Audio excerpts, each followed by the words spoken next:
Good morning, my dear YouTube viewers. I am Satyanarayana Raju, calling you back to my channel. That is your question, my answer. Today's question is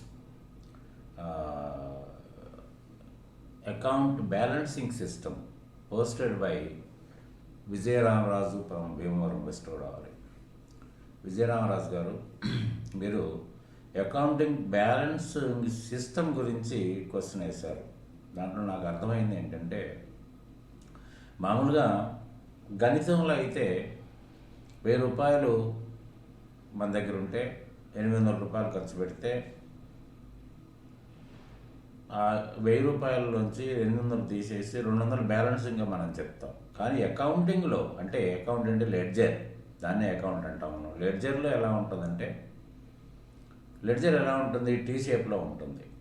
tea షేప్లో ఒకటి left hand side debit, right hand side credit ఉంటుంది. అయితే cash అకౌంట్ని మనం చూసినప్పుడు left hand side అంతా cash ఎలా వచ్చిందో ఉంటుంది, రైట్ హ్యాండ్ సైడ్ అంతా క్యాష్ ఎలా కన్జ్యూమ్ అయిందో, ఎలా యూటిలైజ్ అయిందో, ఎలా అప్లై అయిందో ఉంటుంది. అంటే ఎప్పుడు కూడా క్యాష్ వచ్చిన సోర్స్ కంటే కన్జ్యూమ్ అయిన క్వాంటం తక్కువ ఉంటుంది ఎప్పుడు కూడా. ఎందుకంటే ఈ క్వాంటం ఎక్కువ ఉండడానికి అవకాశం లేదు. 1000 రూపాయలు ఉంటే 1000 రూపాయల వరకు ఖర్చు పెట్టగలుగుతారు, బ్యాలెన్స్ నిల్ చేయొచ్చు. కానీ 1001 రూపాయలు ఖర్చు పెట్టే అవకాశం ఉండదు, ఎందుకంటే మన దగ్గర ఉన్న డబ్బులు అన్నీ కాబట్టి ఏంటంటే, మీకు దీంట్లో టీ షేప్ని ఇంకొక రకంగా మీరు చూడండి. టీ షేపు ఒక త్రాచులాగా ఉంటుంది, అంటే తెక్కెడ వెయింగ్ మిషన్ అనుకోండి. ఒక వెయింగ్ మిషన్లా ఉంటుంది. వెయింగ్ మిషన్లో మీరు ఒక సపోజ్ ఒక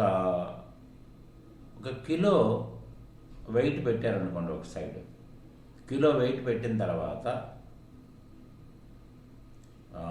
ఇటు సైడు ఒక కూరగాయలు వేసాం. కూరగాయలు వేస్తే అది కిలోకి సరిపడగా మనకు దాంట్లో లేవు, అంతే ఉన్నాయి మన దగ్గర.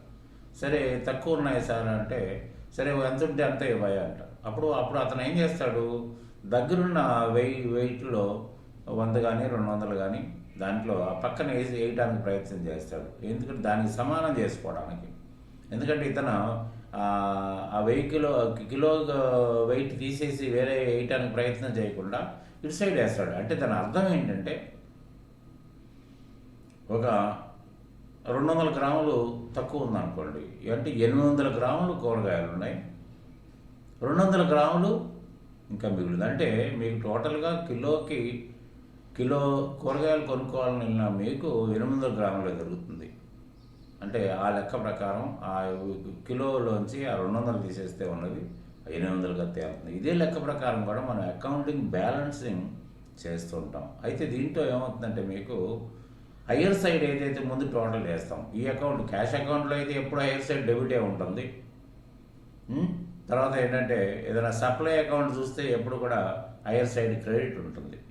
ఏదైనా కానివ్వండి, మీరు ఎప్పుడైతే హయ్యర్ సైడ్ ముందు టోటల్ చేసుకోవాలి, టోటల్ చేసిన తర్వాత అదే సేమ్ టోటల్ని అదర్ సైడ్ కూడా వేసుకున్న తర్వాత ఆ అదర్ సైడ్ ఉన్న టోటల్ని చేసుకుని, మీకు ఏదైనా అలవాటు ఉంటే మీరు సైమల్టేనియస్గా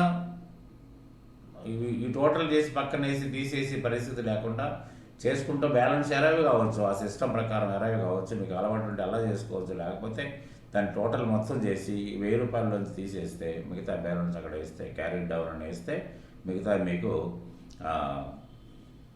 సరిపోతుంది. కాబట్టి ఏంటంటే, ఈ బ్యాలెన్సింగ్ సిస్టంలో ఎలా ఉంటుందంటే, మీకు ఖచ్చితంగా 2 సైడ్స్ ఈక్వల్ చేసుకోవాలి. ఉన్న క్యారీ డౌన్ బ్యాలెన్స్లో అర్థం ఏంటంటే, అంటే 1000 రూపాయలు ఇక్కడ ఉంది, అక్కడ 800 రూపాయలే అప్లై చేయటం అయింది, ఇంకా 200 రూపాయలు హ్యాండ్లో ఉన్నట్లు లెక్కగా. ఇప్పుడు చిన్నప్పుడు అమ్మ మనకి ఒక 100 రూపాయల చేతిలో పెట్టి కిరాణా దుకాణానికి వెళ్ళి ఇది లిస్ట్ రాసి కనుక ఇచ్చినట్టయితే దాంట్లో ఒక 90 రూపాయలు ఖర్చు అయింది అనుకోండి. 90 రూపాయలకి అతను మనం తీసుకెళ్ళిన చిట్టి మీద కిరాణా దుకాణం అతను ఆ అమౌంట్ వేసిస్తాడు. వేసిన తర్వాత 10 రూపాయల చేతిలో పెడతాడు. వచ్చిన తర్వాత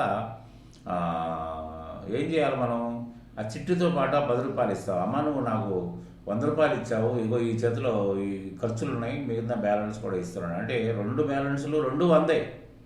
ఇటు ఇచ్చిన రూ.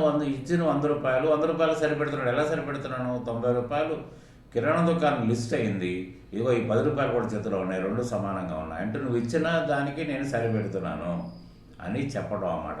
కాబట్టి ఏంటంటే ఈ ప్రతి దానికి ఒక అర్థం ఉందండి. అర్థవంతంగానే ఆయన ప్రతిదీ డెఫినేషన్ చేశాడు, ముందుకు తీసుకెళ్ళాడు. కానీ ఏంటంటే మనం లేనిపోని కన్ఫ్యూజన్ తోటి, అన్యాచురల్ ఎంట్రీస్ తోటి, ఎంతకాడికి మనం టీ షేప్ అకౌంట్ అంటారు, left side debit, right side credit అంటారు. కానీ టీ షేప్ అకౌంట్కి అర్థం చెప్పే ప్రయత్నం మన రైటర్స్ చెప్పట్లేదు, మన లెక్చరర్స్ అంతకంటే చెప్పట్లేదు. కానీ టీ షేప్ అర్థం ఏంటంటే మీకు అసెట్స్, ఎక్స్పెన్సెస్ ఎప్పుడు కూడా డెబిట్ సైడ్ ఉంటాయండి.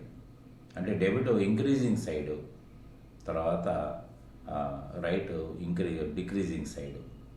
ఇంక్రీజ్ అయినప్పుడు ఆటోమేటిక్గా డిక్రీజ్ అవుతుంది. డెబిట్కి ఆపోజిట్ క్రెడిట్ కాబట్టి ఆటోమేటిక్గా ఇది డిక్రీజ్ అవుతుంది ఏమండి. తర్వాత ఏమో క్యాపిటల్ కానీ, లయబిలిటీస్ కానీ, ఇన్కమ్స్ కానీ ఎప్పుడు కూడా క్రెడిట్లో ఉంటాయి. అంటే క్రెడిట్ ఇంక్రీజింగ్ సైడ్, మళ్ళీ డెబిట్ డిక్రీజింగ్ సైడ్. ఇది గుర్తుపెట్టుకుంటే మీరు రెక్టిఫికేషన్ ఆఫ్ మిస్టేక్స్ కూడా ఈజీగా చేయొచ్చు. ఎందుకంటే మీరు ఈ సందర్భంగా ఎందుకు చెప్తున్నారంటే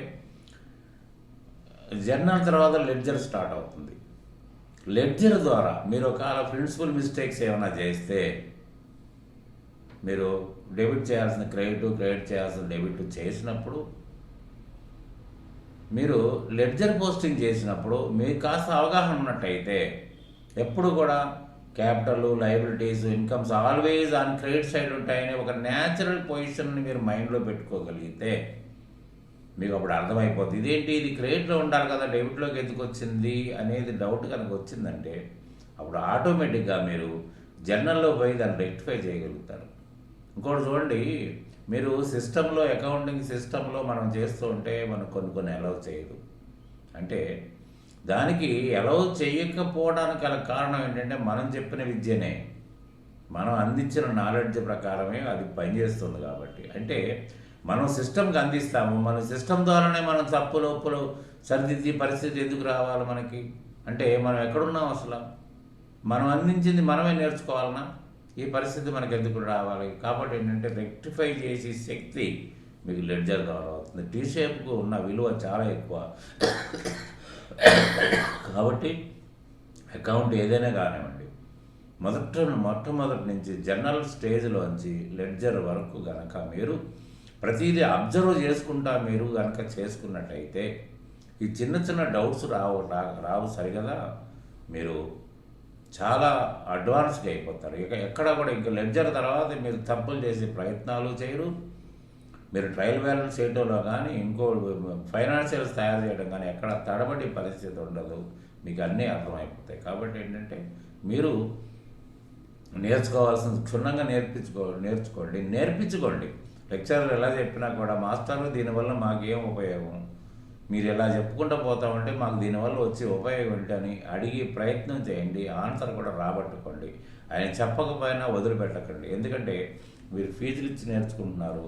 మిమ్మల్ని కన్విన్స్ చేయాల్సిన బాధ్యత యాజమాన్యానికి ఉంది. యాజమాన్యం లెక్చరర్ ద్వారా మీకు చెప్పించే బాధ్యత యాజమాన్యానికి ఉంది. కాబట్టి మీరు ఖచ్చితంగా ఆ ప్రయత్నం చేస్తే అకౌంటెంట్స్ అంత ఈజియెస్ట్ సబ్జెక్ట్ లేదు, అంత భవిష్యత్తు చూపించే సబ్జెక్ట్ కూడా ఇంకోటి లేదని మీకు పూర్తిగా అవగాహన అయిపోతుంది. ఓకే.